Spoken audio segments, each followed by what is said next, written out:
Hello प्यारे बच्चों। बेटा हम आपकी क्लास 8 की इंग्लिश की बुक हनी ड्यू पढ़ रहे थे। उसका 6th chapter this is Jody's phone, है ना।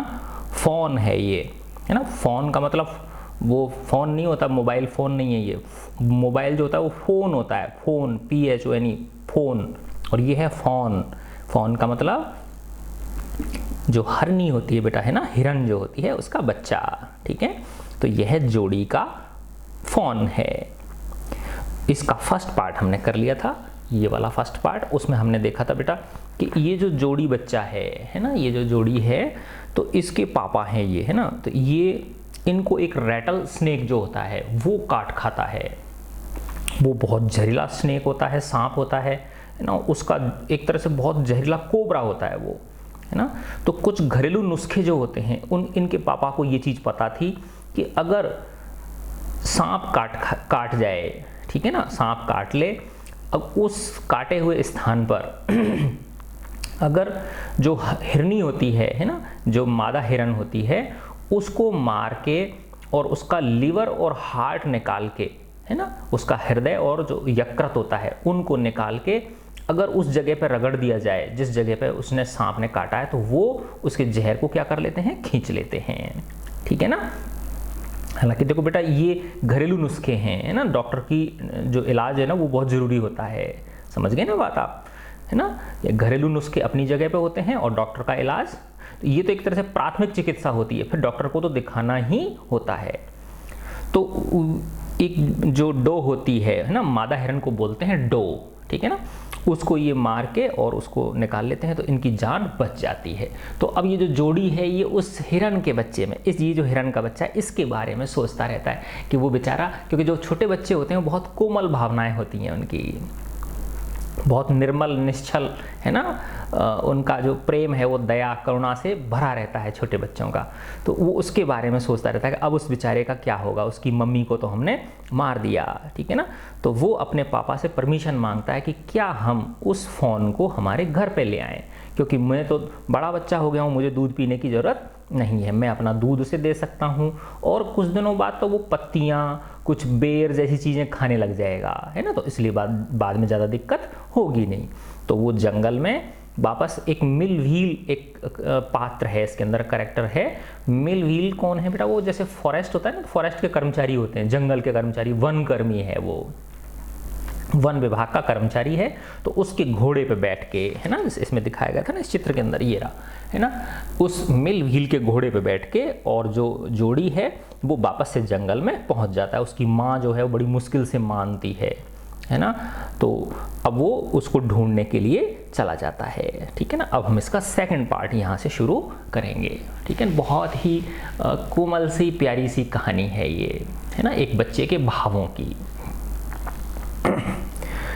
जोड़ी gave himself over to thoughts of the phone.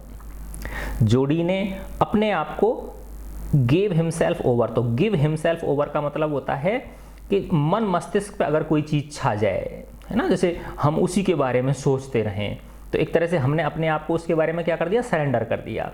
तो जोड़ी के जो विचार हैं, है ना, वो किसके प्रति सरेंडर हो गए हैं, फ़ोन के प्रति। अर्थात जोड़ी के मन में वो जो हिरन का बच्चा है उसी के विचार आए जा रहे हैं। दे पास द अबंडेंट क्लियरिंग, अब वो किस पे जा रहा है, उस मिल व्हील के पीछे बैठ के जा रहा है, ठीक है ना। तो वो गुजरे, अबंडन का मतलब होता है जो बेटा जहाँ पे कोई नहीं रहता हो, है ना, जहाँ पे कोई नहीं रहता हो, या एक तरह से आप वीरान मान लो, वीरान होता है ना, डेजर्टेड, ठीक है ना। क्लियरिंग का मतलब होता है ओपन स्पेस। तो वो एक वीरान खुले स्थान से गुजरे। ही सेड, उसने कहा, जोड़ी ने कहा, कट टू द नॉर्थ मिलव्हील, मिलव्हील उत्तर की ओर कट लो, अर्थात उत्तर की ओर मुड़ जाओ। It was up here that pa got bitten by the snake, यहीं पर थोड़ा ऊपर पापा को स्नेक ने काटा था। एंड किल्ड द डो, और उन्होंने डो को मारा था, हिरन को मारा था। And I saw the phone, और मैंने यहीं पर, है ना, थोड़ा सा ऊपर की ओर, उत्तर में, उत्तर दिशा में थोड़ा ऊपर की ओर मैंने फोन को देखा था। Suddenly Jody was unwilling to have mill wheel with him, है ना, अचानक से जोड़ी थोड़ा अनविलिंग हो गया, है ना, अनविलिंग मतलब अनिच्छुक हो गया, वो इच्छा नहीं रही उसकी, टू हैव मिल व्हील को रखने की विद हिम, अपने साथ, है ना, यानी अर्थात जोड़ी अकेला रहना चाहता है, मिल व्हील को वो अपने साथ रखना नहीं चाह रहा।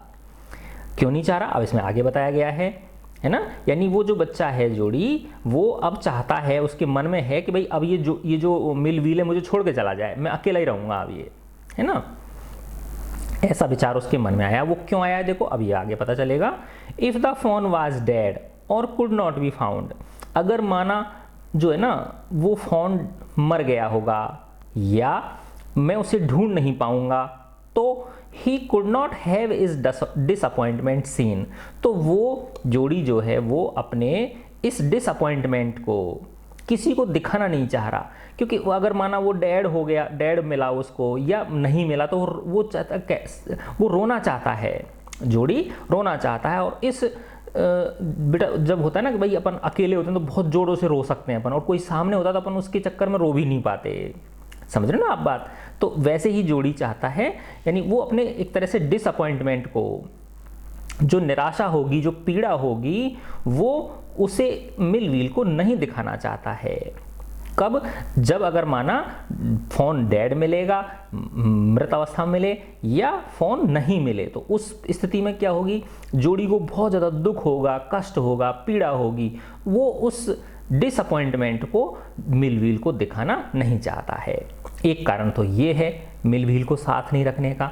दूसरा, and if the fawn was there, और अगर माना फ़ोन वहाँ मिल गया, मुझे वो हिरन का बच्चा वहाँ मिल गया, the meeting would be so lovely, तो जो हमारी मुलाकात है वो इतनी प्यारी होगी, एंड सो सीक्रेट, इतनी गुप्त होगी वो, that he could not endure to share it, कि वो इसे किसी के साथ शेयर नहीं करना चाहता, वो इसे खुद के पास रखना चाहता है। एंड्योर का मतलब सहन करना, तो वो इसे, इस गुप्त मुलाकात को, इस प्यारी सी, है ना, इस गुप्त मुलाकात को वो किसी के साथ शेयर करना सहन नहीं कर सकता। तो इन दो कारणों की वजह से वो मन में चाहता है कि मिल व्हील अब उसे यहीं छोड़ जाएं और चले जाएं।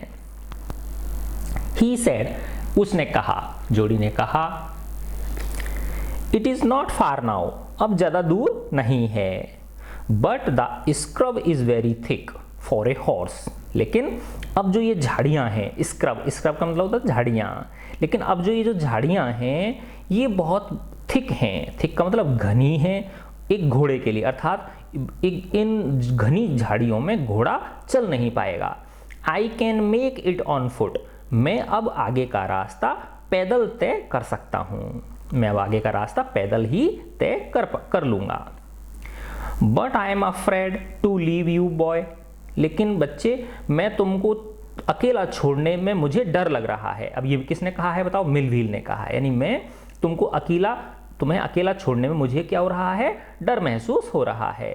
सपोज यू गॉट लॉस्ट, माना तुम खो गए, और got bitten by snake too, और माना तुमको भी सांप ने काट लिया तो क्या होगा।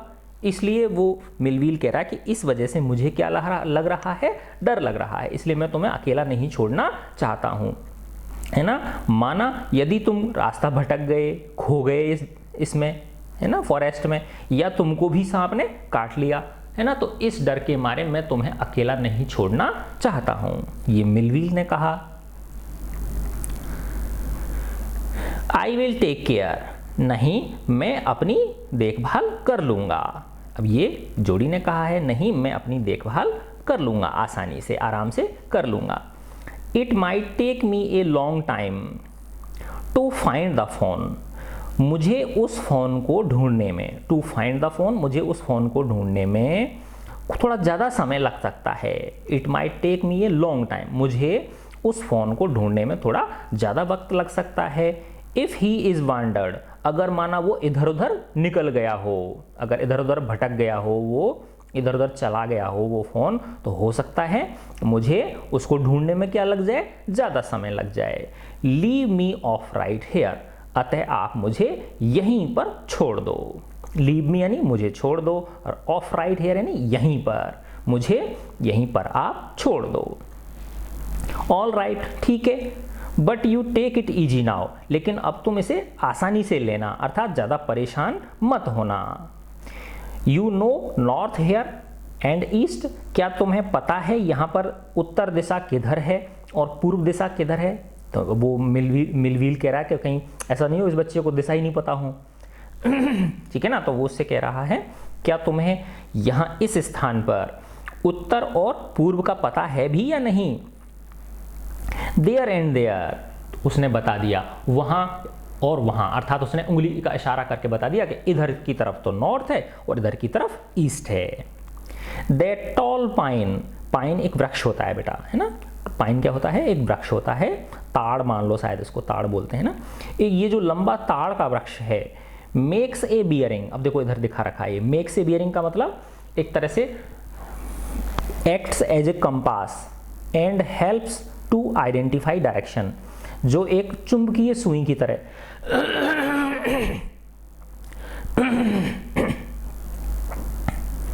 कंपास क्या होती है? एक चुंबकीय सुई होती है ना, जो कि दिशा दिखाती है बेटा, है ना। जैसे पहले जमाने में नाविक हुआ करते थे ना, जो नावों के द्वारा समुद्री यात्राएं किया करते थे, है ना, समुद्री जहाज़ों में, तो उनके पास आजकल तो बेटा जो है ना बहुत सारे टेक्नोलॉजी इतनी हाई मतलब विकसित हो गई कि आजकल सब तरह के इंस्ट्रूमेंट आते हैं। पहले वो बेचारे वो चुंबकीय सुई रखते थे, उसी से दिशाओं का ज्ञान उन्हें होता था, ठीक है ना। तो मेक्स ए बियरिंग का मतलब acts as a compass and helps to identify direction, है ना, एक चुंबकीय सुई की तरह कार्य करना और दिशाओं का ज्ञान कराने में मदद करना। तो उसने कहा जोड़ी ने कि ये जो इसका क्या नाम है, पाइन का ये जो टॉल वृक्ष है, बड़ा जो लंबा वृक्ष है, मेक्स ए बियरिंग, ये मेरे लिए दिशा सूचक यंत्र की तरह कार्य करेगा। So long Millwheel, I am obliged. So long का मतलब होता है गुड बाय। सो लॉन्ग का मतलब क्या होता है? गुड बाय, गुड बाय मिलवील, है ना। तो ये मिलवील ने कहा, ये जोड़ी ने उसको गुड बाय बोल दिया। आई एम ऑब्लाइज्ड, मैं आपका आभारी हूं। तो वो जोड़ी उसको क्या कह रहा है? मैं आपका आभारी हूं कि आपने मुझे यहां लाकर छोड़ा अपने साथ घोड़े पे बिठा के। He waited for the sound of the hooves to end। अब देखो बेटा, ये hooves ये होता है HOOF, हूफ का मतलब होता है खुर पता है आपको? जैसे जो जानवर होते हैं उनके पैरों में नीचे होते हैं ना, वो खुर होते हैं उनके, है ना, जैसे गाय भैंस, है ना। तो कोई भी घोड़ा, ये कोई भी जो जानवर होते हैं उनके जो पैर होते हैं नीचे, अपन तो बेटा चप्पल पहन लेते हैं, है ना, इसलिए बच जाते हैं, अपने जूते पहन लेते हैं अपन, लेकिन उन जानवरों के पास चप्पल जूते थोड़ी होते हैं। तो इसलिए प्रकृति ने उनके जो खुर हैं बेटा, वो नीचे के वो मजबूत बनाए हैं, जिससे चलते समय उनके पैरों को क्या नहीं लगे, चोट नहीं लगे, ठीक है ना। तो एक वचन में तो क्या बोलते हैं इसको? हूफ बोलते हैं, और बहुवचन में इसको क्या बोलेंगे? हूव्स बोलेंगे, है ना। तो he waited for the sound of the hooves to end, उसने इंतजार किया, है ना, उन खुरों की आवाज को समाप्त होने का, है ना। अर्थात वो जो घोड़ा था ना उसका मिलवील का, तो उसकी खुरों की आवाज आ रही थी पैरों के चलने की, जो पद चाप होती है, टाप जो होती है उसकी आवाज आ रही थी। तो उसने उसको समाप्त होने का इंतजार किया। Then cut to the right, फिर वो दाईं ओर मुड़ गया। द स्क्रब वाज स्टिल, जो झाड़ियां थीं वो बिल्कुल स्थिर थीं, अर्थात हवा नहीं चल रही थी। Only his own crackling of twigs, crackling का मतलब चटकना, ट्विग्स यानी जो वो होती हैं, क्या नाम है, सूखी टहनियाँ होती हैं। देखा होगा बेटा, ऐसे कई बार ऐसे अपन कोई जंगल से उसमें जाते हैं तो नीचे सूखी लकड़ियाँ पड़ी रहती हैं ना, और जब अपन उन पर चलते हैं सूखी लकड़ियों पर, तो वो चटकती हैं, फिर वो चटकने की आवाज़ आती नहीं आती है ना, वैसे ही, ठीक है ना।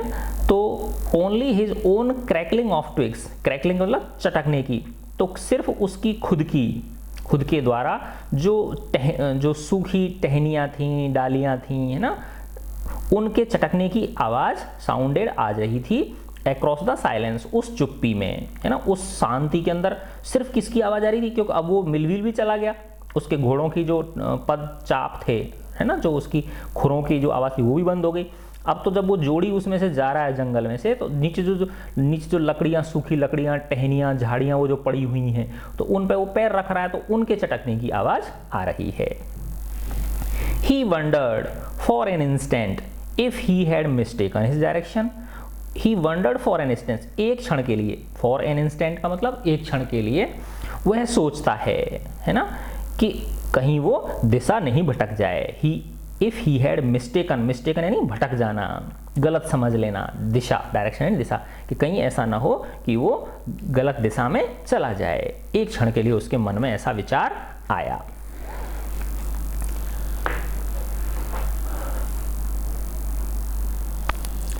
Then a buzzard rose in front of him. अब buzzard जो है ना, देखो ये रहा इधर बेटा, है ना, ये buzzard क्या होता है? A large bird, एक बहुत बड़ा पक्षी। Like the vulture, जैसे कि गिद्ध होता है, गिद्ध के जैसे। That eats the flesh of dead animals, जो खाता है मांस मृत जानवरों का, है ना।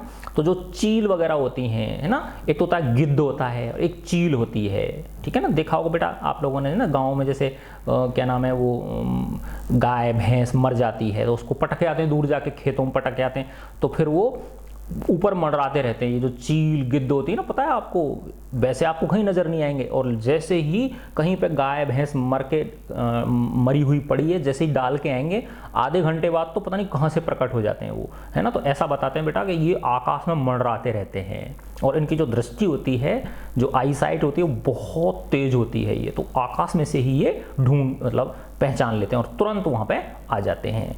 तो लंबी गर्दन वाला जो होता है ना, देखा होगा आप लोगों ने ना, तो वो तो वल्चर होता है ना, उसको गिद्ध बोलते हैं, है ना। और एक वह थोड़ा छोटी होती है, उसको चील बोलते हैं, है ना। तो चील, कौवे, गिद्ध ऐसी, तो कौवा तो बहुत छोटा होता है, कौवा भी खाता है खैर मृत जानवरों के उसको, ठीक है ना।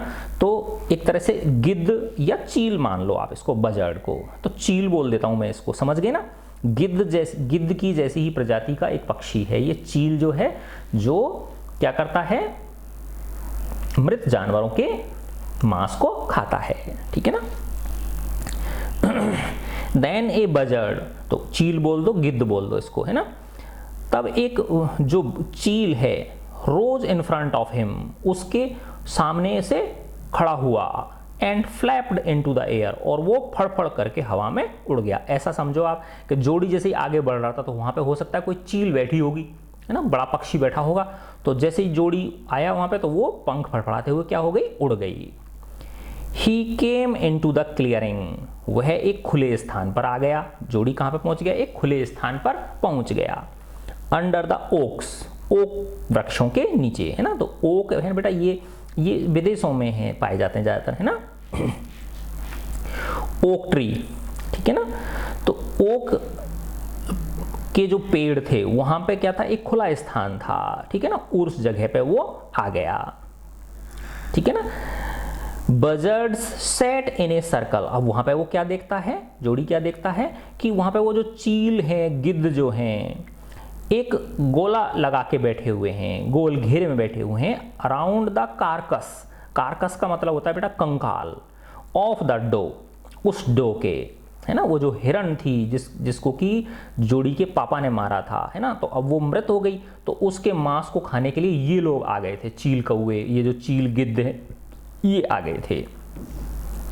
तो ये जो वल्चर्स थे, है ना, बजर्ड्स थे, ये उस मरी हुई जो डो थी, उसके जो कार्कस था, उसका कंकाल था, उसके चारों ओर गोला बना के बैठे हुए थे, गोल घेरा बना के बैठे हुए थे ये। दे टर्न्ड देयर हेड्स, उन्होंने अपने सिर को मोड़ा के, और हाँ बेटा देखो ये जो गिद्ध होता है ना, इसकी एक ऐसे समझो आप, देखो जैसे माना यहाँ पे ये डो पड़ी हुई है, मरी हुई है ना, और ये इस तरह से यूं ऐसे गोला घेरा बना के बैठे हुए थे, है ना। और ऐसे समझो आप, इधर से जोड़ी आ रहा है, इधर से जोड़ी आ रहा है, तो अब ये इन्होंने सब ने इधर की तरफ मुंह कर रखा था ना, किसकी तरफ कर रखा था बताओ, इस डो की तरफ कर रखा था, क्योंकि गोल घेरे में बैठे हुए थे ये। लेकिन जैसे ही जोड़ी इधर से आया, तो इधर जो बैठे हुए है ना, इन्होंने वापस से अपना इधर की तरफ मोड़ लिया, तो यानी ये इनकी जो वो होती है गर्दन होती है, वो 180 डिग्री पे घूम जाती है, समझ रहे हो आप लोग, यानी बैठा इधर की तरफ मुंह करके है, लेकिन यहीं पे बैठा बैठा ये गर्दन को वापस इधर की तरफ मोड़ लेता है अपनी को, यानी 180 डिग्री पे गर्दन को अपनी को ये मोड़ सकता है, ठीक है ना। तो दे turned their heads on their long scrawny next, है ना। स्क्रॉनी का मतलब होता है पतली सूखी, है ना, तो वैसी होती है ना उसकी, उनकी जो गर्दन होती है, जो गिद्ध देखे होंगे आप लोगों ने, बिल्कुल पतली कंकाल जैसी होती है वो भी, है ना।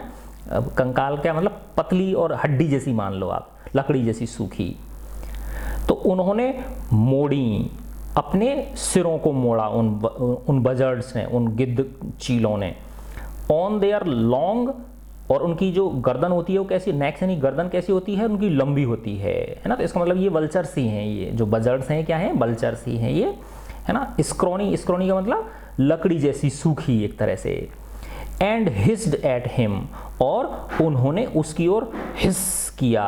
हिस का मतलब होता है ऐसी आवाज उन्होंने उसकी ओर निकाली, किसकी ओर, जोड़ी की ओर। किन्होंने निकाली, वल्चर्स ने निकाली। He threw his bow at them and they flew into an adjacent tree, है ना। अब जैसे वो जोड़ी उसमें से आ रहा था, झाड़ियों में से आ रहा था, तो उस जोड़ी ने क्या कर लिया होगा, कोई एक लकड़ी ले ली होगी, कोई मोटी सी कोई लकड़ी उसने पकड़ ली होगी अपने हाथ में, जिसकी सहायता से वो क्या कर रहा होगा, अपना रास्ता बना रहा होगा। तो अब उसके हाथ में क्या है, वो छड़ी है, ऐसे मान लो आप, है ना। तो उस जोड़ी ने, है ना, बो का मतलब क्या है यहाँ पे, छड़ी, ठीक है ना। उस छड़ी को फेंका उसने, जोड़ी ने उस छड़ी को उन वल्चर्स के ऊपर फेंक दिया, फेंक के मारा उसने। एट देम, उनको, उनके ऊपर फेंक के मारा, उस बजर्ड्स के ऊपर उसने। एंड दे फ्लू, और वो उड़ गए। इनटू एन एडजेसेंट ट्री, एक पास के ही पेड़ पे उड़ के जाके वो बैठ गए, जो बजर्ड्स थे वो। The sand showed large cat prints, but the big cats killed fresh, and they had left the doe to the carrion birds, है ना। अब बिग कैट्स देखो, ये बिग कैट्स किसको बोलते हैं बेटा, बड़ी बिल्लियां। बड़ी बिल्लियां कौन होती हैं, शेर चीते, है ना। तो वहां पे निशान पड़ रहे थे, किसके ऊपर, जमीन के ऊपर, मिट्टी के ऊपर। सैंड यानी मिट्टी के ऊपर दिखाई दे रहे थे, शोड यानी दिखाई दे रहे थे, सैंड यानी मिट्टी के ऊपर। लार्ज कैट प्रिंट्स, है ना, बड़े बड़े बिल्लियों के पदचिन्ह दिखाई दे रहे थे, है ना। अर्थात उनकी जो खुर होते हैं शेर चीतों के, वो भी वहां पर दिखाई दे रहे थे। बट द बिग कैट्स, लेकिन जो बड़ी बिल्लियां होती हैं, अर्थात जो शेर चीते होते हैं, वो वैसा मांस, जो बासी मांस होता है, वो नहीं खाते, यानी वो ताजा शिकार करके खाते हैं। वो किल्ड फ्रेश, वो मारते हैं ताजा। एंड दे हैड लेफ्ट, इसीलिए उन्होंने छोड़ दिया था, क्योंकि वो डो तो मरी हुई थी ना। तो इसलिए जो ये शेर चीता होते हैं, ये मरे हुए जानवरों का मांस नहीं खाते हैं, ये ताजा खुद शिकार करके अपना खुद खाते हैं ये, ठीक है ना। तो इसलिए उन्होंने, शेर चीतों ने, दे हैड लेफ्ट, उन्होंने छोड़ दिया था, द डो, उस हिरन को, to the carrion birds. Carrion birds का मतलब ऐसे पक्षी जो कि मरे हुए जानवरों के मांस को खाके अपना भोजन पाते हैं। तो कैरियन बर्ड्स किसको बोलते हैं, ऐसे बर्ड्स जो दूसरे मृत जानवरों के मांस पे अपने भोजन के लिए क्या होते हैं, आश्रित रहते हैं, उनको कैरियन बर्ड्स बोलते हैं, ठीक है ना। ही पार्टेड द ग्रास, है ना। पार्टेड का मतलब होता है अलग करना, है ना। उसने घास को थोड़ा सा अलग किया, ऐसे होते हैं ना, जैसे कोई घनी घास हो रही तो अपन हाथों से उसको दोनों तरफ हटा देते हैं ना अपना रास्ता बनाने के लिए, वैसे ही। तो he parted the grass at the place where he had seen the fawn, है ना। तो जिस स्थान पर उसने उस फॉन को देखा था, उस हिरण के बच्चे को देखा था, उस जगह पे उसने घास को अपने हाथों से क्या किया, अलग किया। तो he parted the grass at the place, यानी उस स्थान पर उसने घास को अपने हाथों से क्या किया, अलग किया। Where he had seen the fawn, जहां पर कि उसने उस हिरन के बच्चे को देखा था। It did not seem possible that it was only yesterday, है ना। It did not seem possible, ऐसा संभव ही नहीं दिखाई दे रहा था, that it was only yesterday, कि ये कल की ही बात है। तो यानी ये जो घटना घटित हुई थी उसके पापा को, है ना बेटा, जैसे माना कल खाया था सांप ने, है ना, फिर उन्होंने उसी दिन जो है ना दोपहर बाद खाया होगा, उस दिन उसको डो को मारा उन्होंने और उसका जो लीवर और वो लगा के और वो घर चले गए, है ना, डॉक्टर को बुला के दवाइयाँ ली उन्होंने, ठीक है ना। तो फिर उसके बाद रात गुजरी, रात भर वो सोचता रहा, जो जोड़ी है वो उस फ़ोन के बारे में ही सोचता रहा, और जैसे ही अगले दिन सुबह हुई तुरंत उसने अपने पापा से इस बात का जिक्र कर दिया। तो जस्ट ये एक दिन पहले की तो बात है ना, तो यही कहना चाह रहा है ये, है ना। It did not seem possible that it was only yesterday, है ना, ऐसा नहीं प्रतीत हो रहा था, ऐसा संभव ही नहीं लग रहा था कि ये कल की ही बात है। The fawn was not there, fawn वहां पर नहीं था, क्योंकि अब उसको दिखाई नहीं दे रहा, क्योंकि घास हो रखी है ना, बहुत सारी बड़ी बड़ी क्या हो रखी है, घास हो रखी है। ही सर्कल्ड द क्लियरिंग, है ना, उसने वो जो खुला स्थान था उसका चक्कर लगाया। There was no sound no sign, कोई भी आवाज नहीं थी, कोई चिन्ह नहीं था। The buzzards clacked their wings, है ना, जो बजर्ड्स थे, जो वल्चर्स थे, गिद्ध चील थे, उन्होंने क्लैक्ड का मतलब होता है एक तरह से वो अपने पंख फड़फड़ाने की आवाज करते हैं ना, है ना, एक बहुत तीखी आवाज निकालना, ठीक है ना, तो उन्होंने बहुत तीखी आवाज निकाली, है ना, kit kit kit kit kit इस तरह से। तो बजर्ड्स क्लैक्ड देयर विंग्स, है ना, उन्होंने अपनी पंखों को फड़फड़ा के एक तीखी आवाज निकाली। और impatient to return to their business, और वो इम्पेशेंट थे यानी अधीर हो रहे थे कि कब ये बच्चा जाए और कब हम वापस से अपने काम पर लगे। वापस कौन सा काम, वही वाला, है ना, कि उस मृत डो को खाने का। तो the buzzards clacked their wings, उन चील गिद्धों ने अपनी पंखों को फड़फड़ा के बहुत तेज आवाज निकाली। वो अधीर हो रहे थे, बेचैन हो रहे थे, to return to their business, अपने धंधे पर वापस लगने के लिए, अर्थात अपने उसको खाने के काम पर वापस लगने के लिए वो अधीर हो रहे थे। He return to the spot where the fawn had emerged, अब वो उस स्थान पर वापस लौट आया, जोड़ी उस स्थान पर वापस लौट आया जहां पर कि फोन प्रकट हुआ था। इमर्ज का मतलब होता है प्रकट होना। एंड ड्रूप्ड ऑन ऑल फोर्स, और जो गिर गया था, ड्रूप का मतलब क्या होता है, गिर गया था, ऑन ऑल फोर्स, अपने चारों पैरों पर, क्योंकि वो बहुत अभी कुछ समय पहले ही वो हुआ था अपनी माँ के। आपने देखा होगा बेटा, जो कभी आपने इनको देखा ना, गाय और जो भैंस होती है जो बच्चा डालती हैं, ठीक है ना, तो वो जो बच्चा होता है उनका, वो 1-2 घंटे बाद ही अपने पैरों पर खड़ा हो जाता है। मनुष्य जो है सबसे ज़्यादा जो है ना टाइम मनुष्य के बच्चे लेते हैं चलने में अपने पैरों पे। कितने महीने करीब अपने जो मनुष्य का जो बच्चा होता है वो करीब साल भर ले लेता है अपने पैरों, पहले वो घुटनों पे चलता है, फिर पैरों पे खड़ा होने में साल भर ले लेता है वो, ठीक है ना। लेकिन ये जो जानवर होते हैं, कई बार आपने देखा हो गाँव के अंदर, कोई बच्चों ने देखा हो, तो वो 1-2 घंटे बाद ही अपने पैरों पर खड़ा होकर चलना शुरू कर देता है।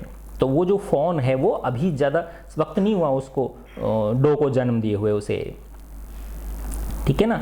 तो अब वो जो है जोड़ी है वो उस स्थान पर लौट आया, उस स्पॉट यानी स्थान पर जहाँ से कि वो जो फोन था वो प्रकट हुआ था।